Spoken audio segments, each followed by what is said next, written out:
And so if I am so focused on staying on the line, I can't fulfill my assignment. But my God is big enough to handle my fault, my strokes, grubs, my mess ups, because he's already prepared for what I might do. He knows what I'm going to do before I do it, and he already made preparation for me before I get there.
What follows darkness is light. That darkness is the indicator that light is getting ready to shine. So there it is in Genesis, when darkness was upon the face of the deep, and God in the spirit form moved upon the face of the waters, and then God said, let there be. Because darkness precedes the light. Are you understanding what I'm saying? But he needs the darkness there so that God can move upon the face of the deep, so that the shift can take place. Listen, look at your neighbor and tell your neighbor that shift take place in the darkness. Oh, y'all didn't hear what I just said. Everybody's not going to see the shift that's happening. They see the chaos, but they don't see the shift. They see all the craziness going on in your life, but they don't understand that underneath the darkness, God is moving in secret. He's moving in quiet. He's moving in the hidden places. He's moving in the cracks and the corners and the crevices. He's moving in places that you cannot see. And when the light comes, they're going to see a new order.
Afraid to dream, afraid to imagine. But I'm here to tell you that you are an infinite, limitless, boundless being. Are you willing to do what is necessary to have what you desire? Thank you for joining us. Please take a moment and like the Facebook page. Subscribe to the YouTube page and hit the notification bell so you'll be notified when we go live. If you are finding value in these enrichment sessions, please consider supporting this page financially. Your donations allow us to continue to provide spiritual enlightenment, self-exploration, and kingdom knowledge. Also, consider becoming a partner because partnerships have this privilege. As a partner, you'll be able to attend our annual Partners Only Summer Summit, join us for our 6 a.m. virtual daily guided meditation sessions, weekly advanced empowerment sessions, regular prophetic insights and instructions, 30% discount on all Emerge books and merchandise, and a custom Emerge t-shirt. You'll also gain full access to the private Emerge Movement community page as well as group chats. Once again, thank you for watching.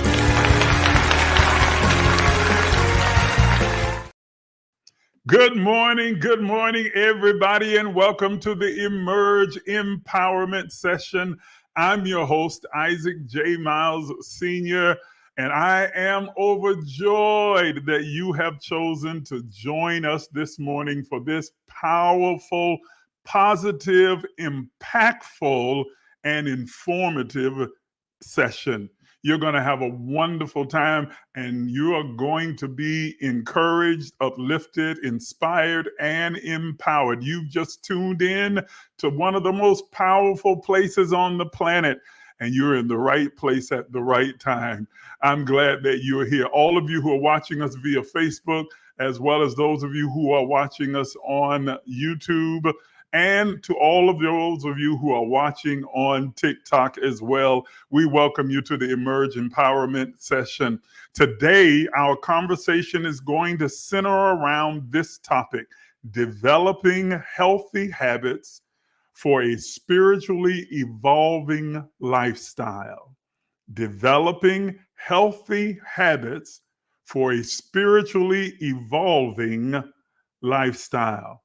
I can promise you that this is going to be impactful. You're going to be inspired. Now, before we jump into our conversation this morning, I'm going to ask you to do a couple of things for me. All of you who are watching me on Facebook, on YouTube, as well as on TikTok, I'm asking you, number one, to like this live broadcast. Hit the like button as fast as you can. All of you on Facebook, all of you on YouTube, especially those of you on TikTok. I've got a goal on TikTok. We want to reach at least 5,000 likes on YouTube and Facebook. Let's see if we can get up to 5,000 likes as well.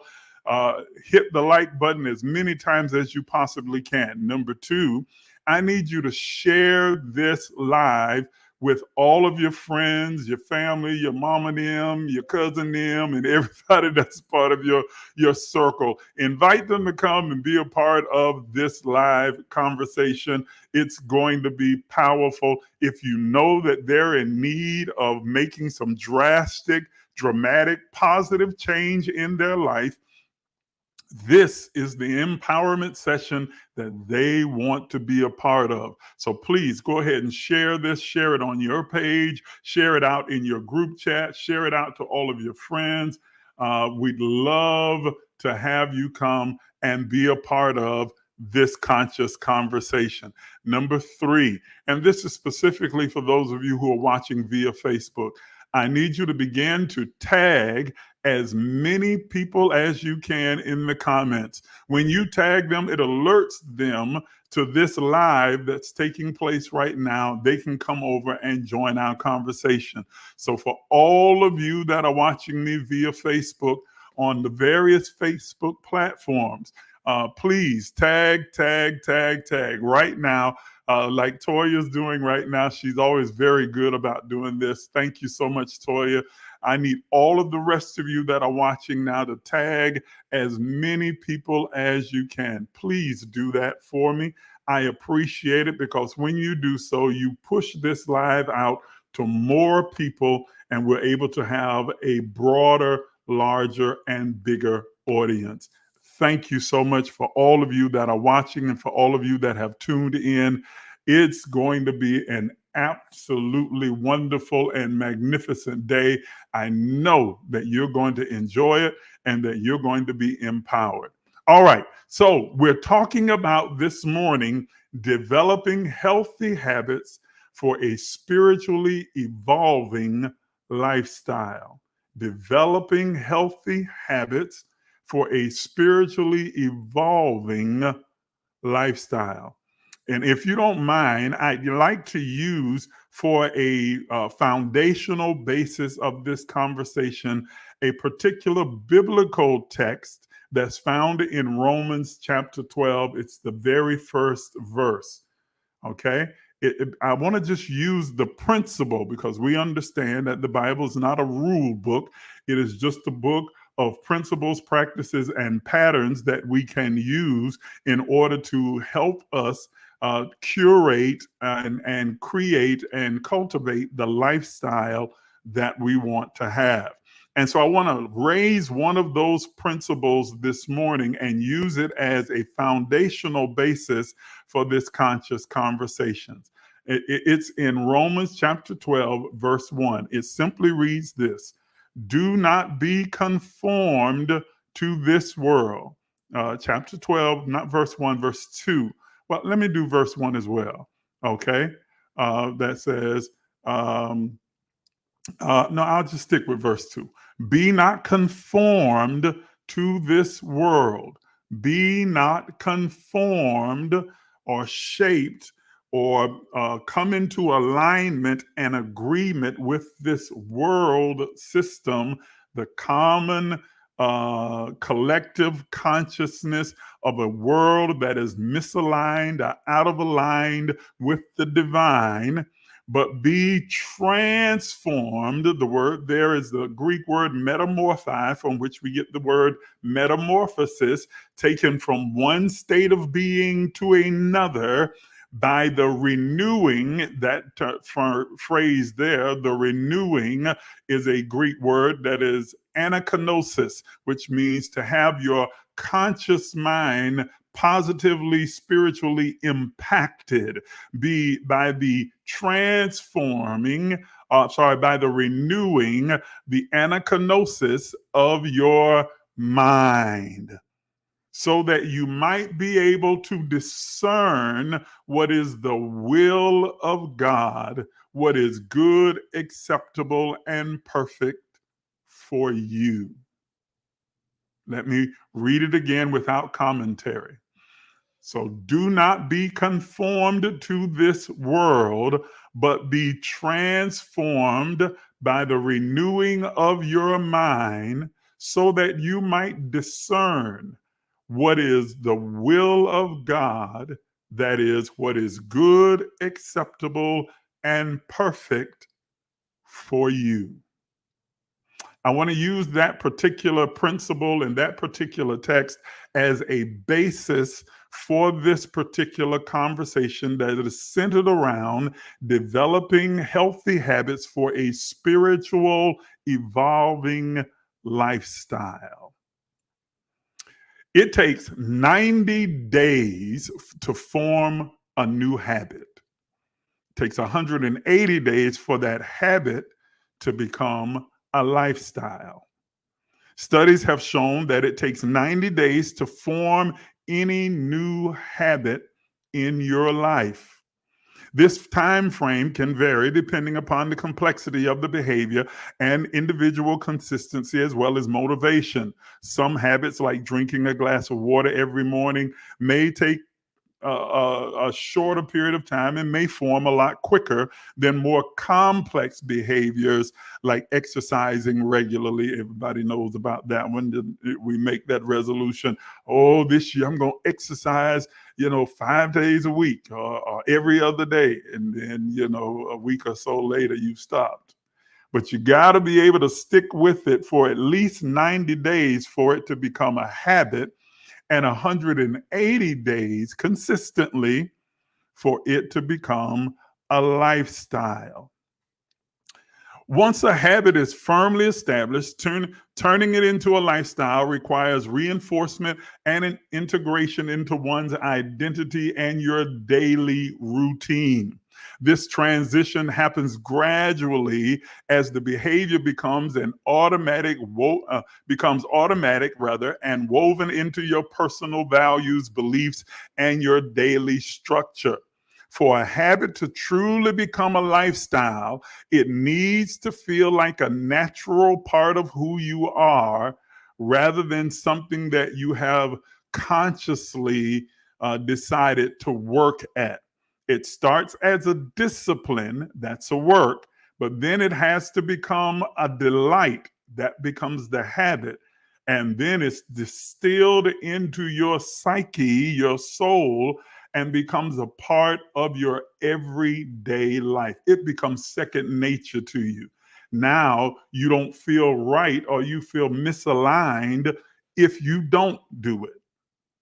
Okay. When I started my weight loss journey at 480 pounds, now down to 270. Yay me! The thing that was most challenging and difficult for me was beginning an exercise regimen and changing how I eat. I had tried every fad diet that there was, from Jenny Craig to Weight Watchers to what's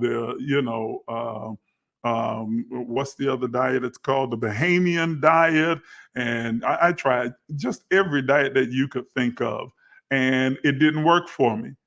It's when I began to understand that it can't be a diet, it has to be a lifestyle.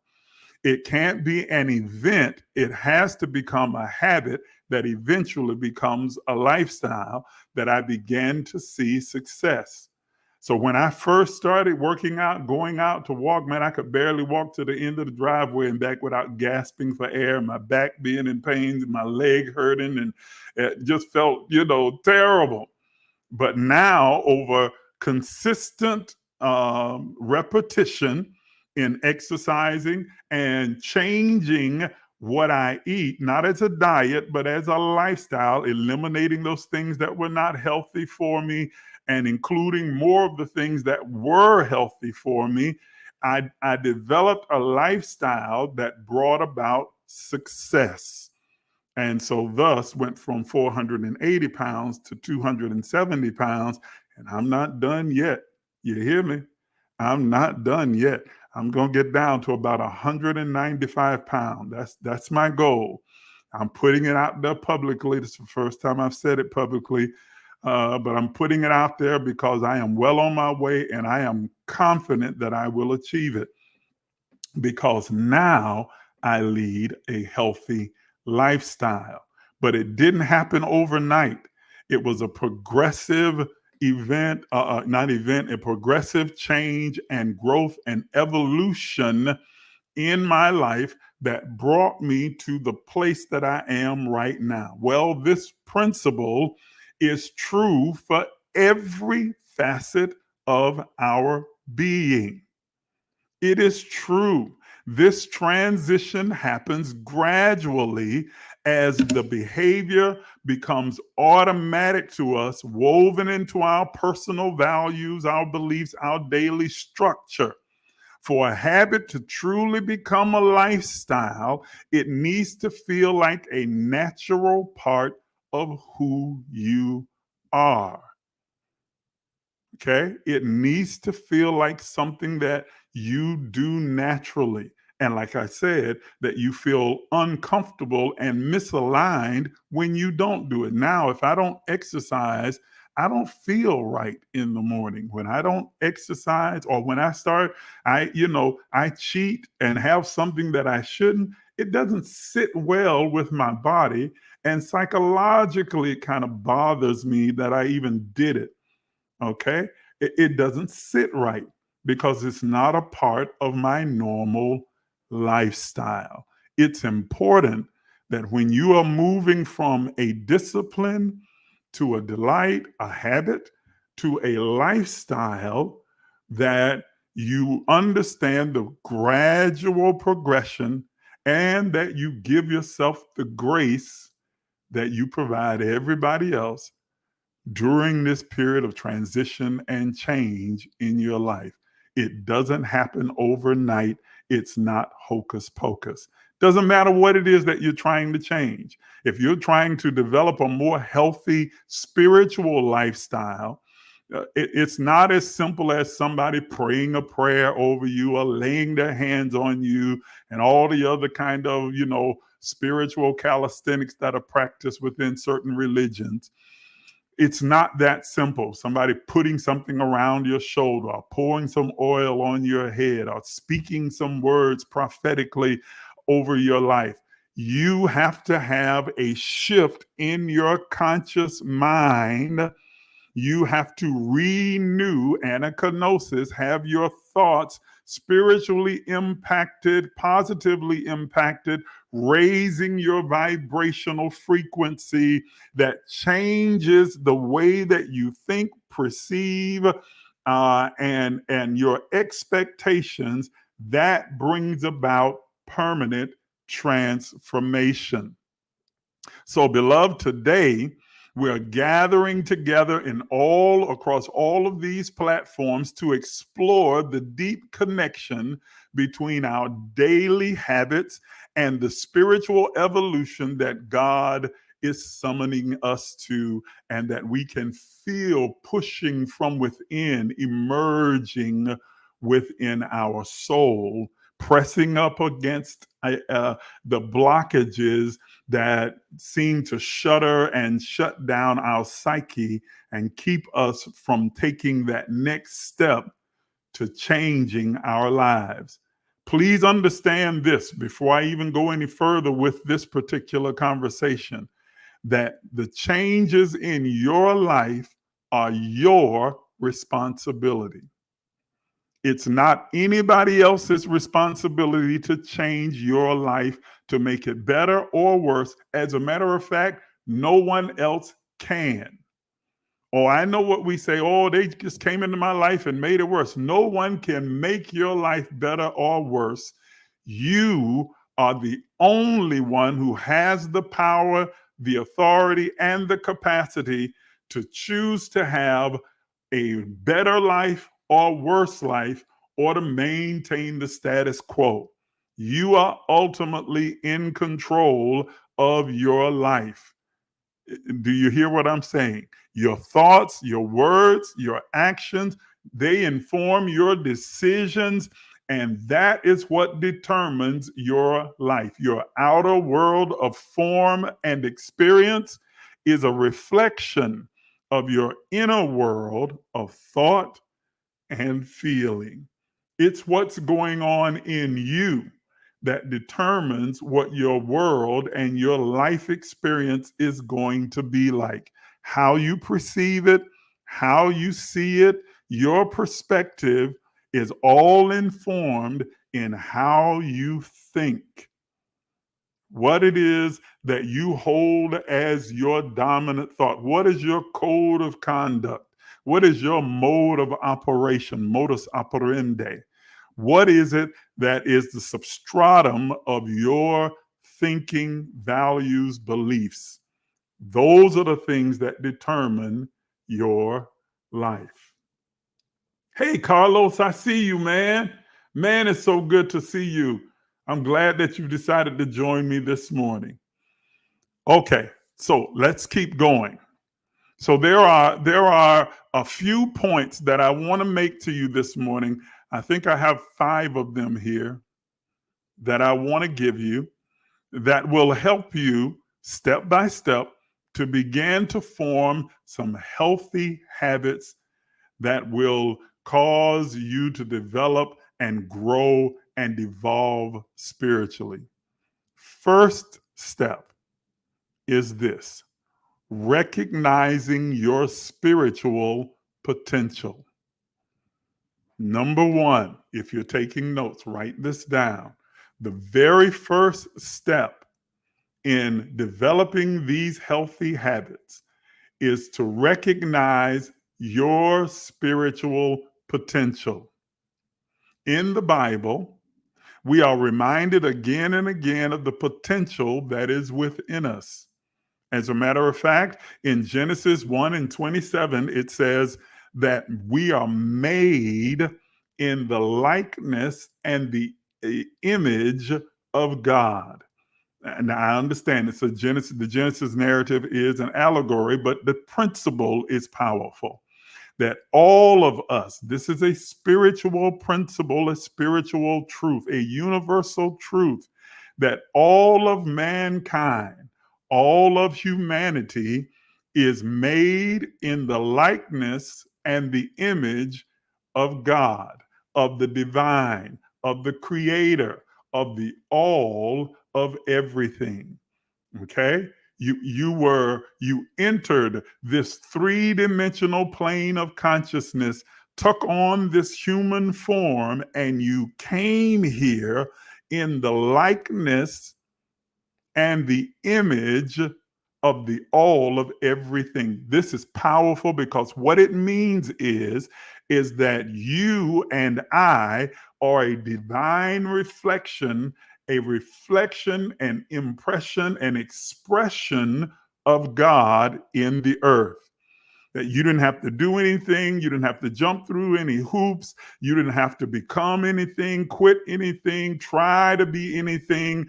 You were simply born into the likeness and the image of the all of everything. You were created out of God.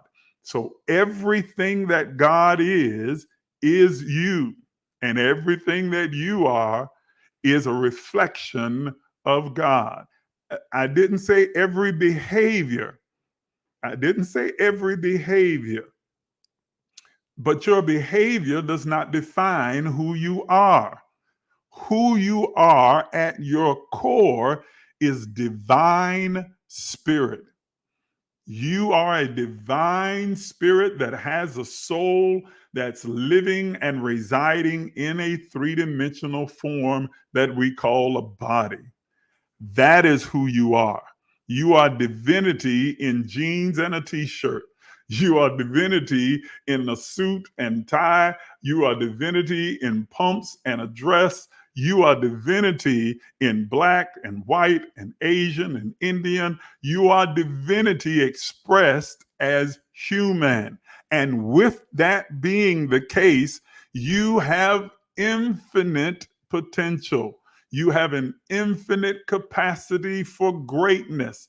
And if you don't recognize this about yourself, you will always limit how far you can go, what you can accomplish, who you can become, what you can build or manifest in your life. So you have to recognize the very first step to developing these healthy habits for a spiritually evolving lifestyle is recognizing your spiritual potential, your infinite capacity for growth, development, and evolution.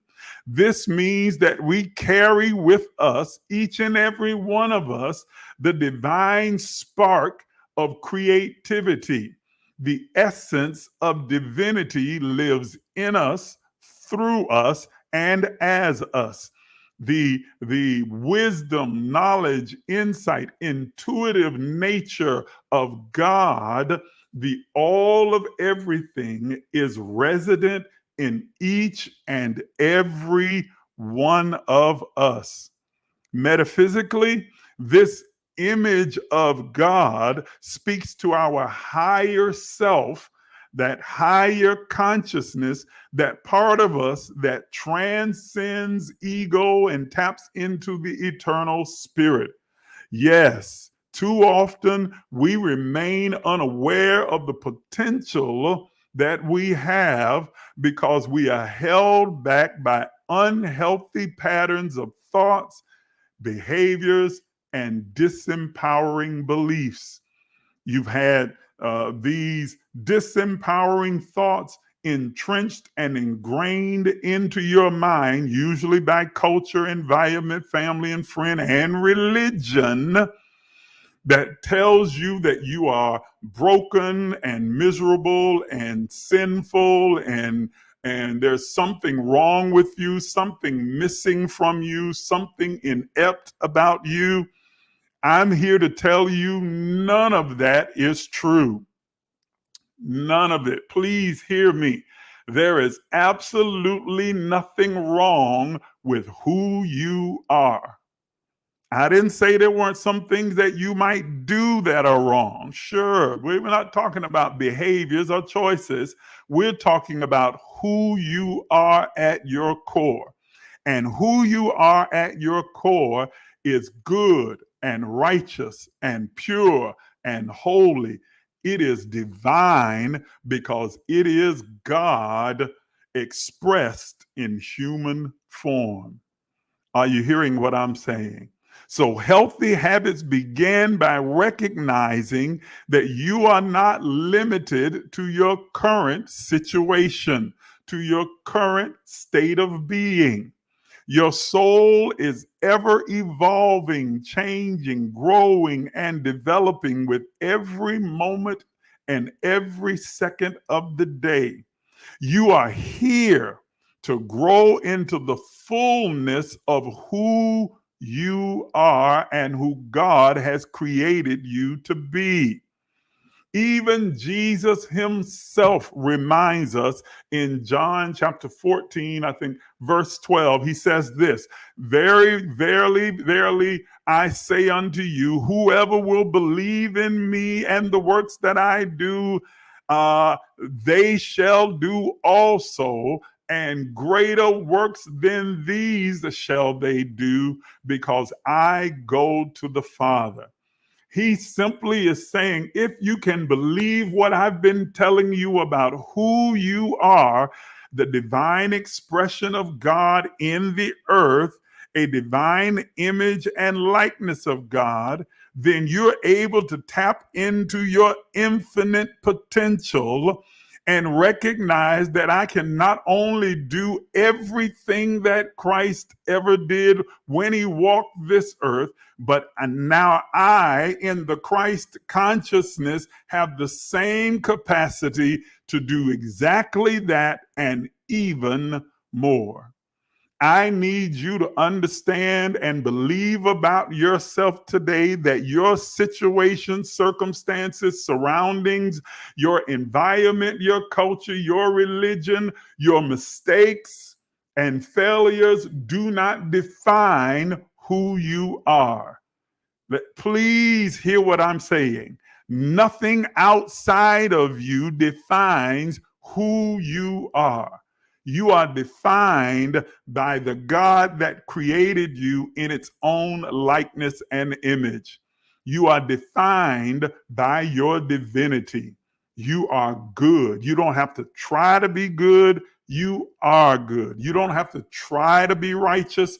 You are righteousness personified. You don't have to try to be holy. You are the demonstration and the definition of holiness. You are good. You may have never heard that before in your life. Maybe everyone around you has tried to tell you differently and said that there was something wrong, something missing, something broken, something dysfunctional about you.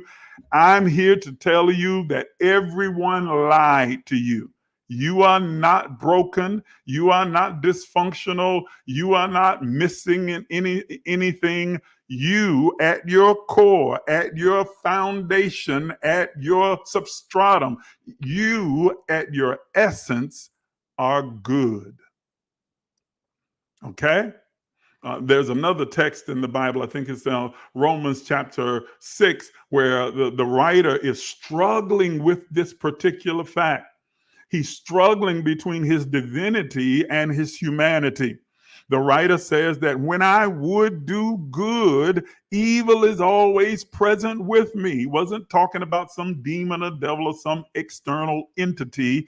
He was talking about the internal struggle that he was going through. It's like I have a full knowledge of the fact that I am good at my core, but sometimes my tendencies and behaviors contradict the good that I am. And so he says, the things that I say I'm going to do, I end up not doing it. And the very things that I say I'm not going to do, I find myself doing exactly what I said I wasn't going to do.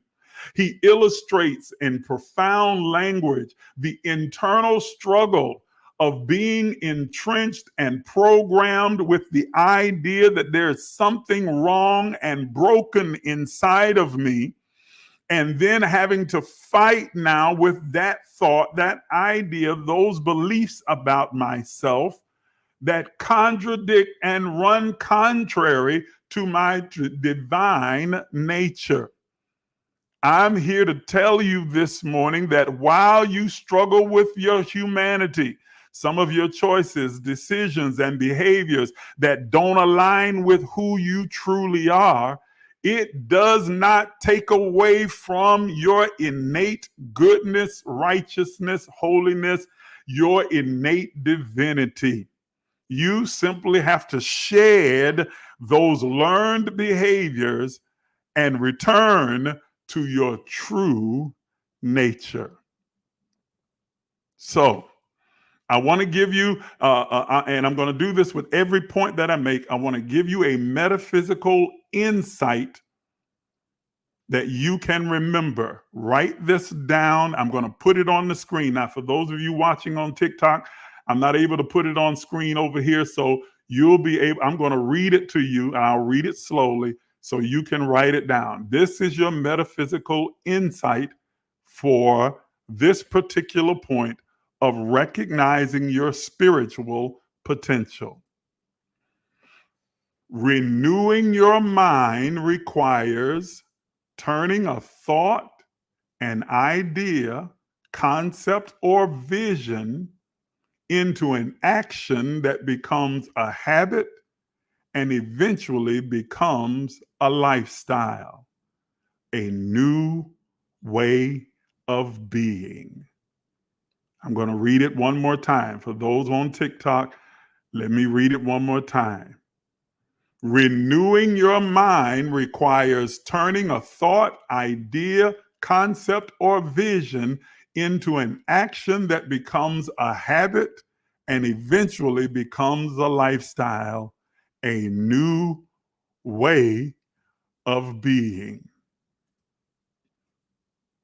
Okay? That's it. Now, here's a question I want you to ask yourself. Reflect on this question right now as we prepare to go to the next point.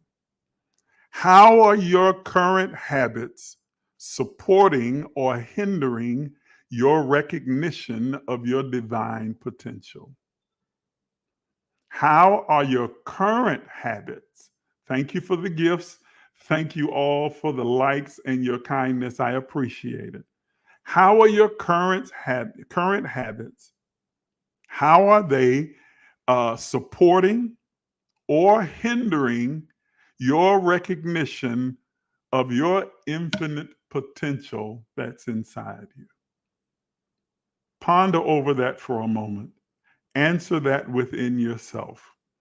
Make a list of those habits that support your recognition of your potential and those that hinder it.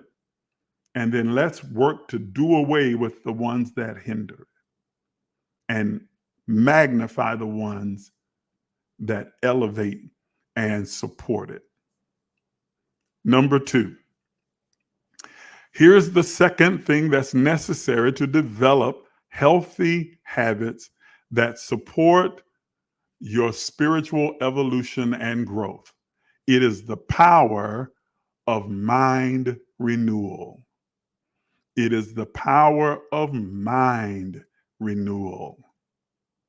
Paul's instruction in Romans 12:2 to be transformed, metamorphized, taken from one state of being to a different state of being, a higher state of being, moving from one consciousness to a higher state of consciousness, or in biblical terms, going from glory to glory, from one understanding to a higher level of understanding, is accomplished by the anakinosis, the renewing of your mind, the reconstructing, reconfiguring of your mind.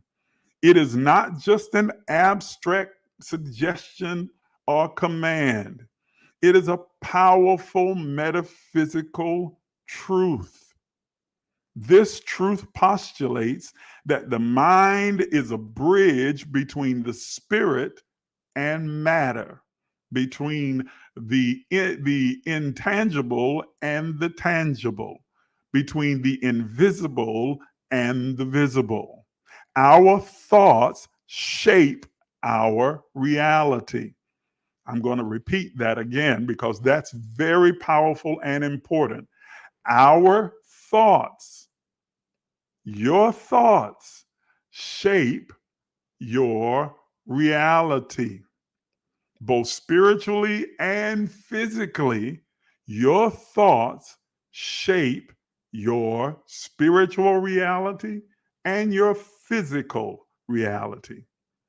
What we dwell upon becomes the lens through which we perceive the world, and it influences the energy that we attract, and it influences the choices and decisions that we make. How you're thinking, what you're thinking, and from what foundation those thoughts flow are the determining factor of what your lived experience is going to be and is right now. I'll repeat this universal law again. Your outer world of form and experience is only a reflection of your inner world of thought and feeling. You are creating your reality every day with those thoughts and the foundation from which they spring. Okay? There is another text that reinforces this idea in Proverbs chapter 23 that says, whatever a man thinketh, so is he. How you think about yourself, how you think about your situations, circumstances, relationships, encounters, your environment determines how you perceive it, and how you perceive it is determining how you experience it. And that experience you have with it is your reality. Have you ever noticed that two people can grow up in the same household with the same parents under the same circumstance and have vastly different experiences and different perceptions of that event and that time spent in that household? Right there in the same place, right in the same household.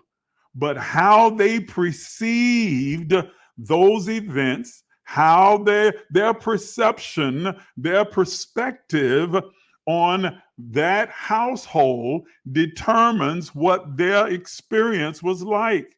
And so you can have one sibling saying, I had a wonderful childhood, while another sibling who grew up in the same house say, I had a horrible childhood. And one can recall all of these wonderful events and experiences and encounters that they had growing up, while the other has zero memory of any of that, because all of their experiences are seen through the lens of their pain. How you perceive it determines how your experience is going to be, and that experience becomes your reality. Now, which one is right and which one is wrong? Neither one of them are wrong. Each of them are absolutely correct in how they experience their life in that household, because each of them experienced it through the lens of their perception, and so therefore creating their own reality. And so you can't discount what either of them experienced. Are you understanding what I'm saying? Okay? So as a man thinks, so is he. The spiritual law of mind action teaches that our thoughts and beliefs create our lived experience. When we align our thinking with divine truth, we activate the creative power of God within us, opening the way for new possibilities and deeper spiritual experiences. But if all of your experiences around God are centered around the errant thoughts that are imposed upon you, let me explain what I mean by that.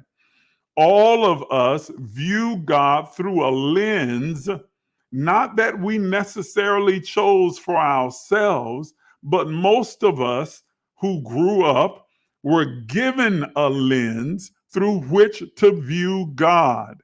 And that lens determined your experiences where God is concerned.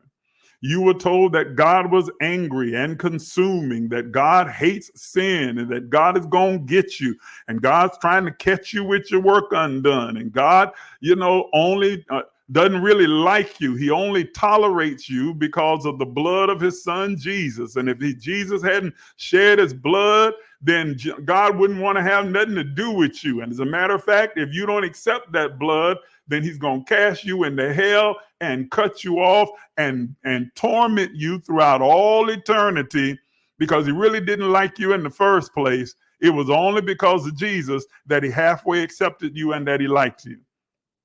And that paints this picture, this perception of God as an evil tyrant.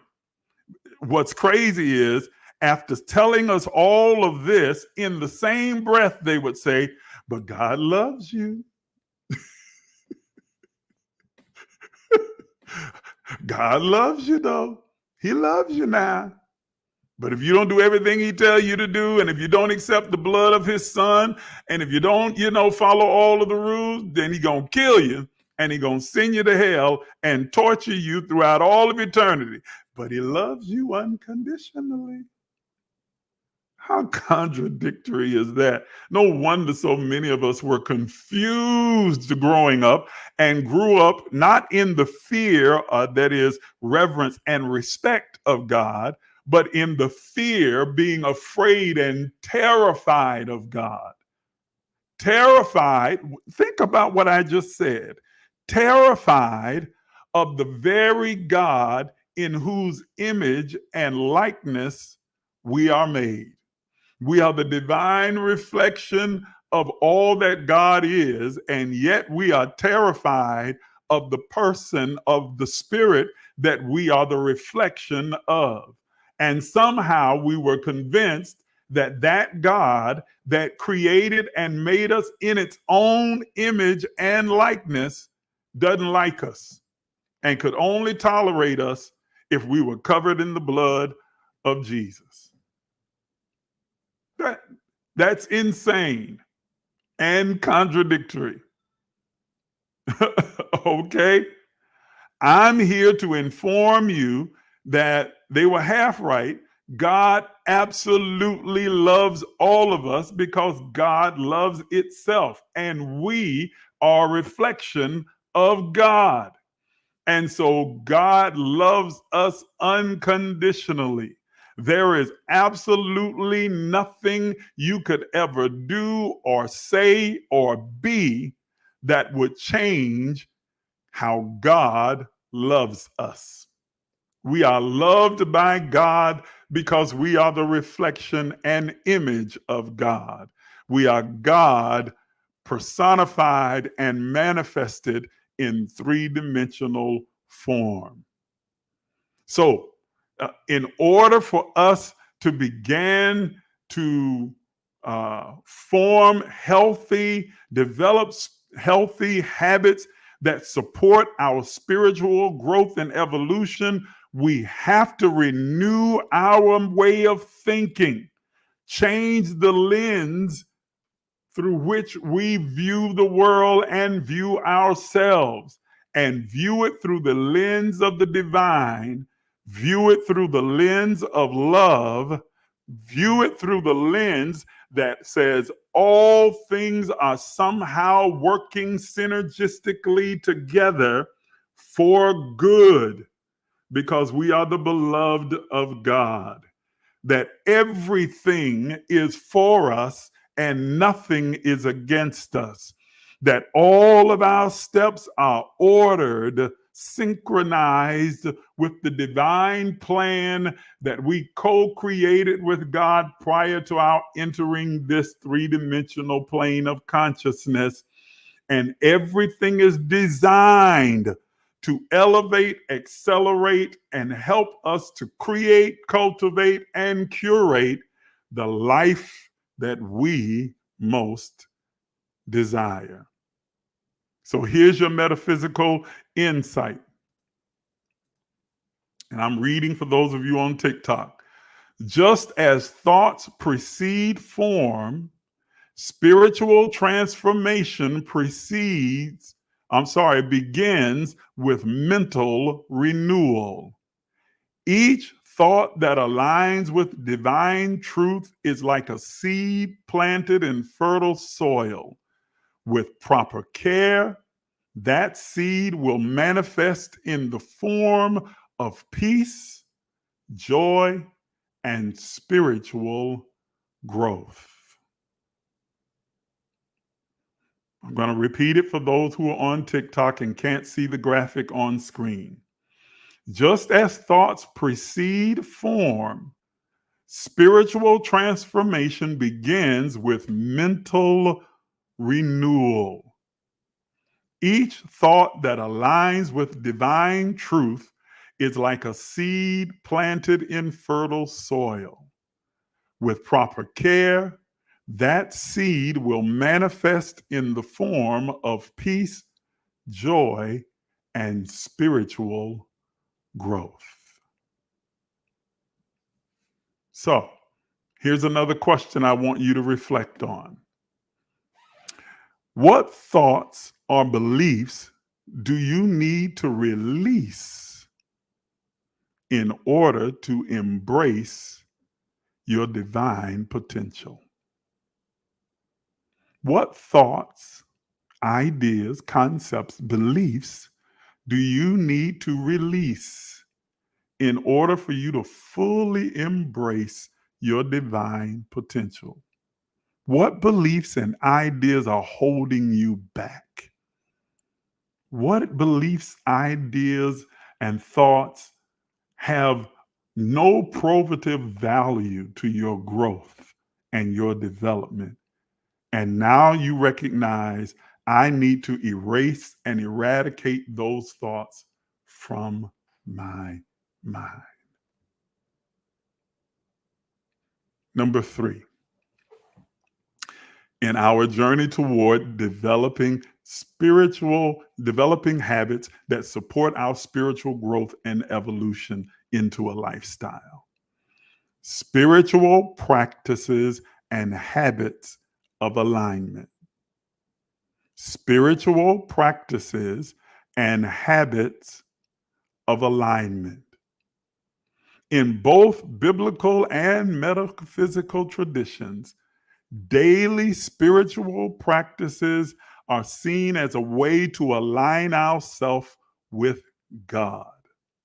Even Jesus himself, for those of you who embrace the Bible, Jesus himself modeled this lifestyle in his time on earth, a lifestyle of prayer, meditation, and connection with the divine. The scriptures say in Mark chapter 1, verse 35, these words: very early in the morning, while it was still dark, Jesus got up, left the house, went off to a solitary place where he prayed and communed with God. Now, there's a lot in that text, but I'm only focused on just the practice that Jesus, this great ascended master himself, saw the necessity and the benefit of having a regular spiritual practice to keep himself aligned with God.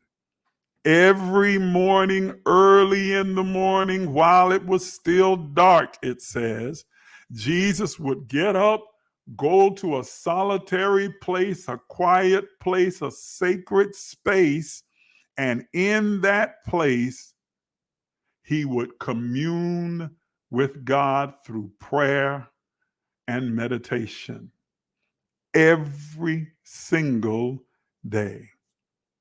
These moments of intentional connection with God were not random and they were not situational. Many of us have random and situational connection and prayer and meditation with God. You pray when you're in trouble. You pray when you want something. You meditate with an agenda in mind. I'm trying to get something for myself, manifest something in my life. Come on. It is situational because I'm going through this, I'm struggling with this, I'm faced with this. Now I'm going to pray and meditate and weep and try and connect with God. And then when you don't get the results that you desire, then it reinforces the idea that has been placed in you that something is wrong with you. But it's nothing wrong with you. There's something wrong with your practice that you have now, you're running to a situational valve of relief that you think will solve your issue, when if it had been a habitual spiritual practice daily, consistently in your life, it would have yielded great results. It's like the lady who decides that I got a wedding that's coming up, so I need to lose 50 pounds. And so they go on these crash diets and do these drastic measures, trying to lose a certain amount of weight to fit into a certain outfit. When had they just been leading a healthy lifestyle all along and held on to healthy habits, they would be at the weight that they desired to get to. Now they are doing a situational event triggered by their desire to fit into a particular dress. Are you understanding what I'm saying? Yeah? It's like the man who has messed up terribly. And so the woman in his life is fed up and ready to walk out of the door. And now he runs to doing all of the things that he should have been doing the entire time. Now he's kind and considerate, intuitive and sensitive, bringing flowers and being thoughtful and being gentle and affectionate. And the person that you're heaping it upon, the woman, begins to question the authenticity of this because it's not the consistent behavior that you've been showing all along. It's much harder to try and make situational changes than it is to live a life that consistently aligns with what your highest vision, version, and desire is for your life. So it is with prayer, meditation, and connection and communing with God. It does not need to be situational, but one that is practiced daily. Are you understanding what I'm saying? Okay? Metaphysically, prayer is not merely asking for things, but what prayer is, and the word prayer comes from the Greek word that's used in the New Testament, at least, comes from the Greek word pros, which means to draw close to be intimate with. And it gives the connotation to alignment and oneness with. Prayer is not situational. Prayer is not merely asking for stuff. It's not supplication. but it is aligning ourselves with the vibrational frequency of God's love, the very essence of God. God is love. And so, what prayer does is aligns our spirit with the divine that is within us, the God that lives in us, through us, and as us. It aligns us with God's love, God's wisdom, God's power, God's presence. It is in this state of alignment that we can most clearly hear the guidance of the Spirit of God within us and feel the transformative energy of grace working in our behalf. Healthy habits that support spiritual evolution involve regular practices of prayer, meditation, reflection, self-reflection, and connection. These practices are like tuning a musical instrument. Each time we engage in them, we recalibrate our soul to resonate with the divine. And so here's our metaphysical insight for this particular point. I'll read it to those of you on TikTok. Spiritual practices create vibrational alignment with the divine. Prayer is not about changing God's mind, but about elevating our consciousness so that we are aligned with the divine order and flow. Let me say that again. Spiritual practices create vibrational alignment with the divine. Prayer is not about changing God's mind, but it's about elevating our consciousness so that we align with the divine order and flow.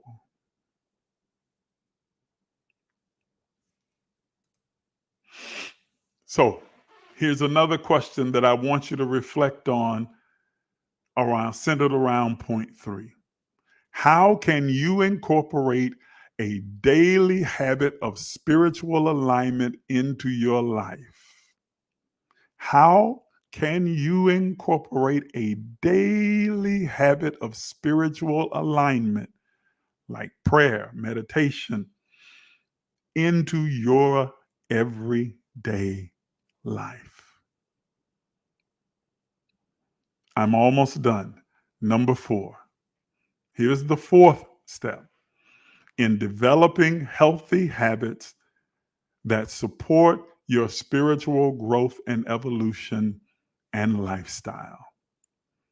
Discipline as a pattern and path to freedom. Discipline as a pattern and path to freedom. That almost sounds like an oxymoron.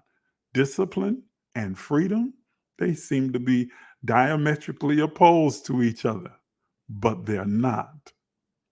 In our spiritual journey, discipline may seem at odds with freedom, but the opposite is very true.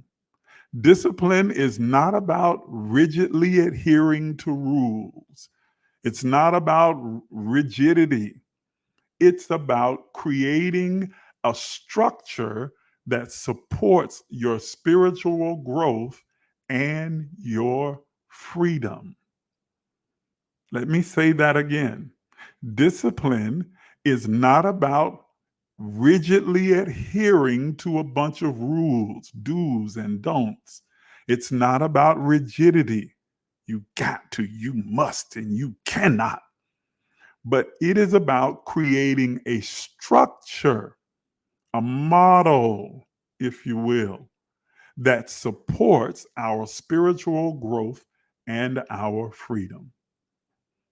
There's a text in 1 Corinthians chapter 9 that says, but I discipline my body. This is the writer, Apostle Paul.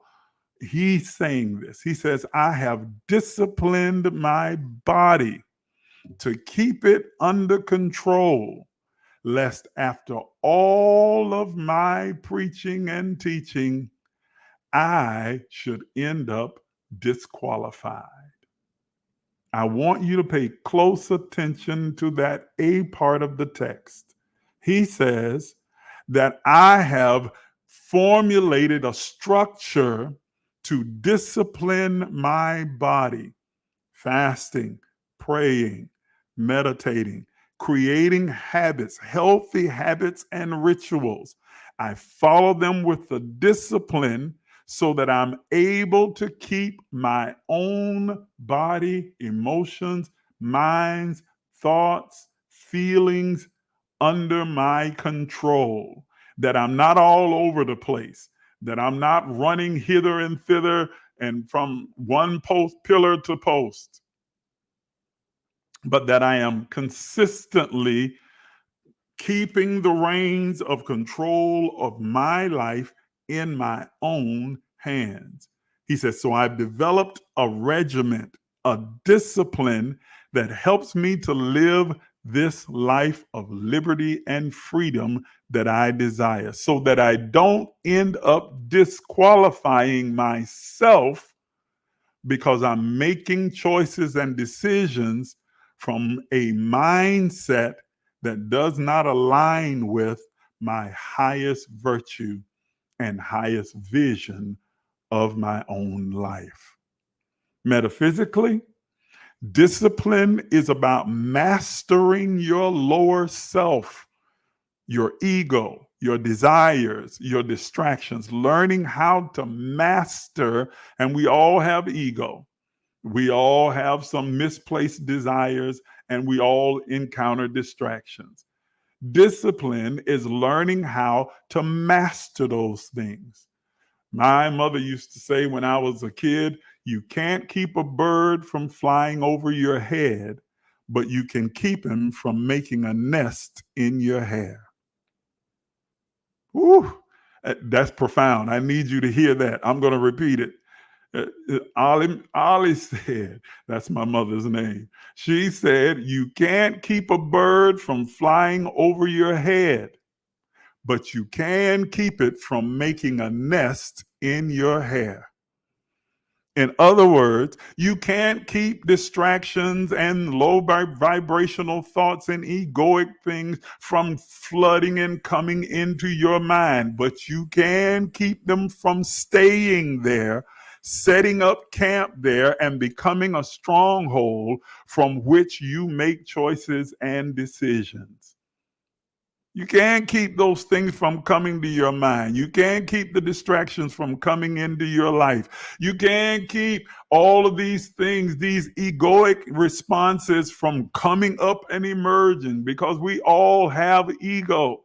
But you can learn to control your ego and control your body so that you are not led by your distractions, your desires, or your ego.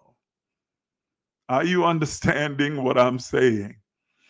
When we engage in habits that support our spiritual growth, we create a channel for divine energy to flow more freely through us. Just like a river needs banks to flow with strength and purpose, so too does our spiritual life need healthy habits to channel our energy in alignment with divine purpose. And these disciplines, these regiments, these spiritual practices become the guidelines. They become the banks that keep the river intact and allows it to flow freely through us with all the force and energy of spirit that lies within us. Discipline helps us to cultivate the fruit of the Spirit. Discipline helps us to many times, and I was brought up this way, and those of you who probably grew up in Pentecostalism, then you were brought up to believe that the sign that you have the Holy Spirit is speaking in tongues. If you don't then you don't have the Holy Ghost inside of you, which is nonsense. Absolute nonsense. Not going to get into the theological reasons why. Just take my word. It's nonsense.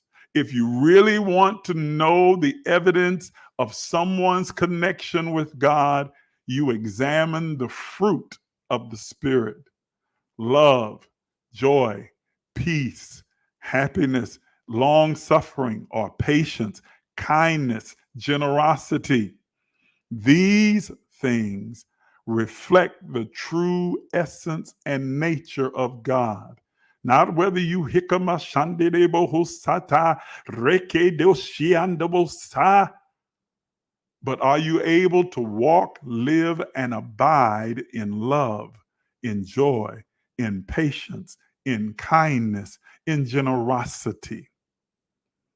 Those are the true reflections, and discipline helps us to cultivate this fruit, these attributes in our life.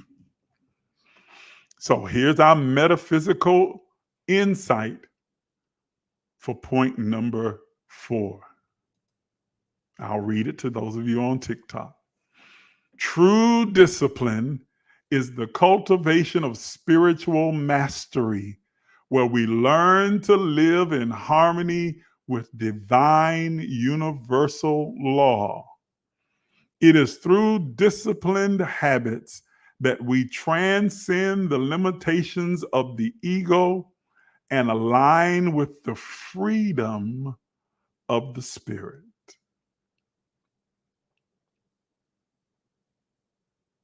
Okay. Last point, we're done. Last point, and we are done. Number 5 of how we develop habits that support our spiritual evolution into a healthy spiritual lifestyle. Number 5, the law of circulation, namely giving and receiving. Wait a minute, because giving and receiving is not exclusive to money. It includes money. Okay? So you are absolutely correct that it includes money, but you are incomplete in thinking that it is exclusively money. The law of circulation is about giving and receiving in every area and every facet and at every level of your life. One final habit that supports spiritual evolution is the practice of giving and receiving. The scriptures teach us about the law of circulation, that what we give, we receive. What we sow, we also reap. Luke 6:38 rather says, give. Watch this. This text is so powerful. This principle is so powerful because it encapsulates all of the laws that govern abundance. And we are in 90 days of abundance, enacting the 90 days of abundance plan right now. This principle encapsulates all of the laws that govern abundance. It says, I'm going to just say it without commentary first, then I'll unpack it. Give, and it shall be given unto you. Good measure, pressed down, shaken together, running over, shall men give into your bosom. And with the same measure you mete, it shall be measured unto you again. Woo! that is so rich and filled with insight. All of the laws. Listen, it says, give. That is the law of generosity and giving. That is the very nature and essence of God. God so loved that he gave. Giving is the essence, generosity rather, is the essence of love. Love is generous. Okay? God is love. Love is generous. Giving is an act of generosity. So he says, give. This is the law of love. Okay? And it shall be given unto you. The law of reciprocity or sowing and reaping. Whatsoever a man sows, that shall he also reap. That everything produces after its own kind. Every action has an equal and opposite reaction. So, whatever you give, whether it's money, kindness, love, whatever you give returns back to you. Whatever you put out into the universe, into the atmosphere, flows back to you.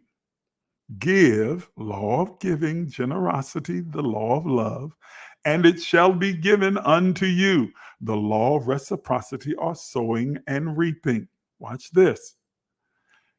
Good measure, pressed down, shaken together, and running over. This is the law of increase.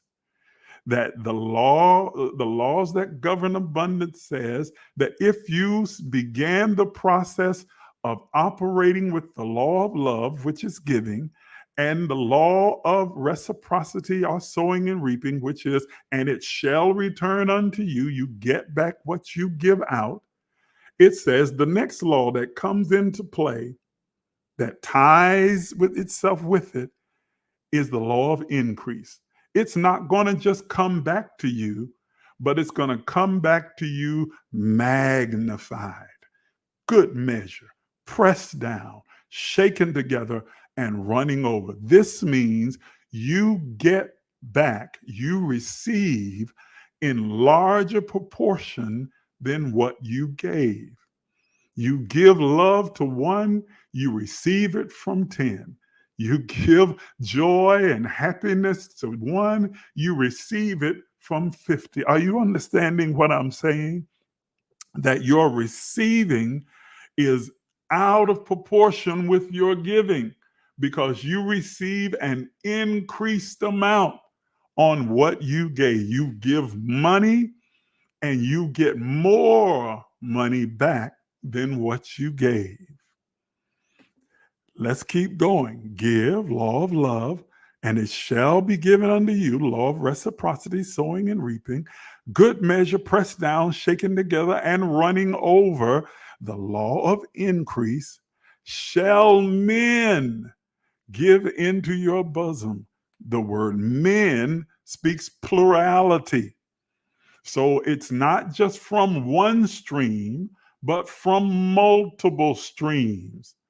And that it comes through humankind, not hocus pocus, abracadabra, ishandelobosai, but that you begin to obtain favor with mankind, with your fellow man, and you are brought into encounters and opportunities, multiple of them, to increase the flow of what you have released to come back into your life. It is poured into your bosom. Shall men give into your bosom? Wait, it doesn't stop there. And with the same measure you meet, it shall be measured to you again. This final piece says that you get to determine the size, the frequency of what your harvest is going to look like. That with the same measure you meet, whatever amount that you decide to give will determine the measure that's coming back to you.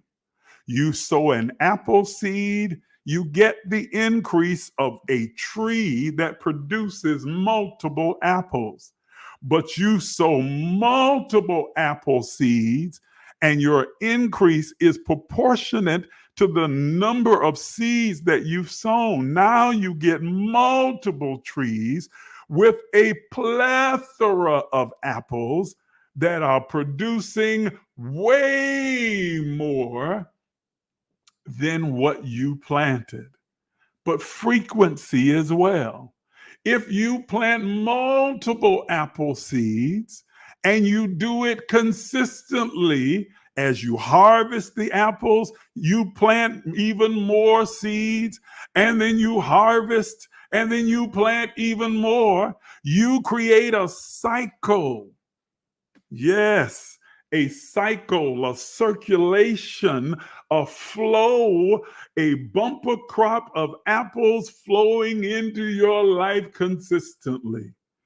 This simply says that if you are consistently kind, you will consistently receive kindness. If you are consistently generous, you will consistently receive generously. If you are consistently loving, then you receive consistent love flowing into your life.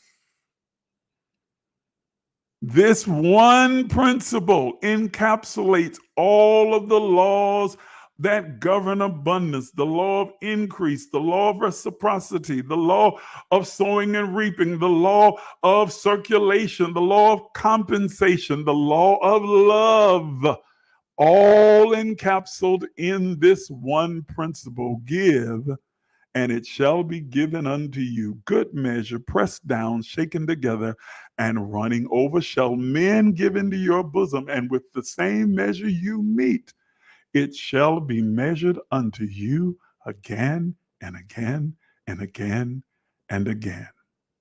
Metaphysically speaking, it speaks to the flow of divine energy in and through our lives. When we give, whether it be our time, our love, our resources, our talents, we participate in the divine flow of the universe. In this circulation, we make space to receive even more of God's blessings. Holding back out of fear or out of scarcity blocks the flow that wants to come into your life, while generosity opens that flow, opens those channels of abundance. So here is your metaphysical insight for this last point, and I'll read it to those of you on Facebook. On TikTok. Giving is an expression of faith in the infinite supply of the divine universe. When we give freely, we affirm our trust in God's abundant provision, and we align ourselves with the divine flow of life. I'm going to read it one more time. We're done. Giving is an expression of faith in the infinite supply of the universe. When we give freely, we affirm our trust in God's abundant provision, and we align ourselves with the divine flow of life.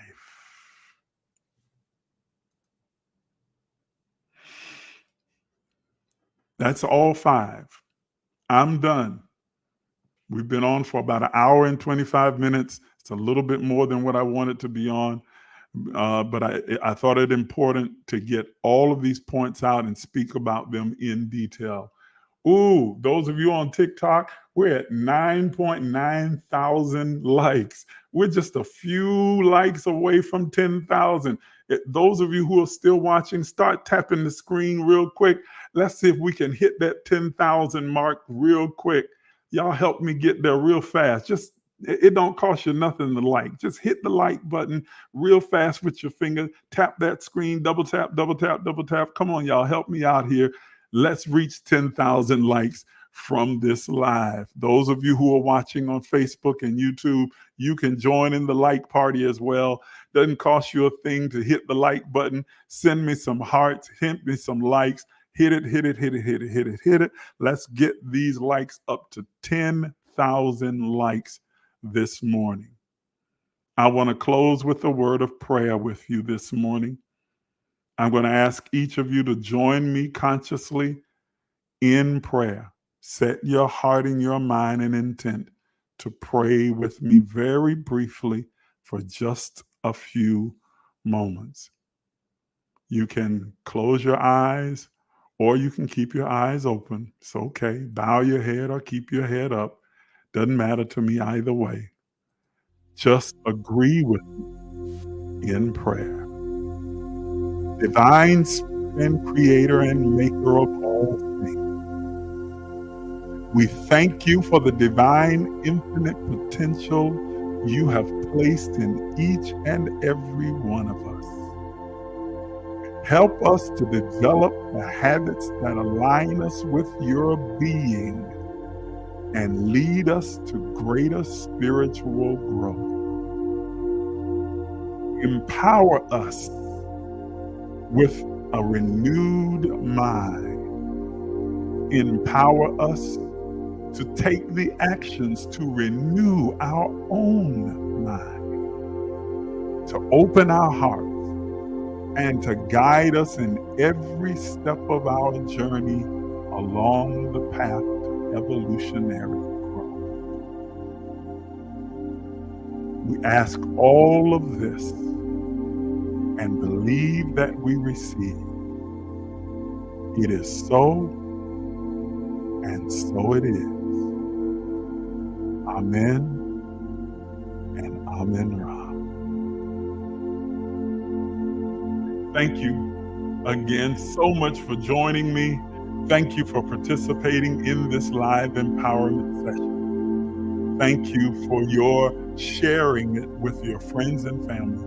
The video will be left up on Facebook and on YouTube. I can't do that on TikTok, unfortunately. But if you want to go to the Facebook page or YouTube page, you can watch this again and again. If you missed any part of it, you can watch it on replay, write down, take notes, and encourage yourself. If you'd like to give in support of this particular platform, you can do so by using any of the means that you see on your screen right now. For those of you watching on TikTok, you know that you can use our our Cash App, which is $emergelec, if you want to give in support of the platform. You're not required to, but we'd be thankful if you did. emergelec, emergelec. $emergelec is our Cash App. Zelle is emerge.lifecenter@gmail.com. PayPal is emergelec. Venmo, emergelec. Your generosity is greatly appreciated. Thank you for your support. You can give your gift right now. Thank you to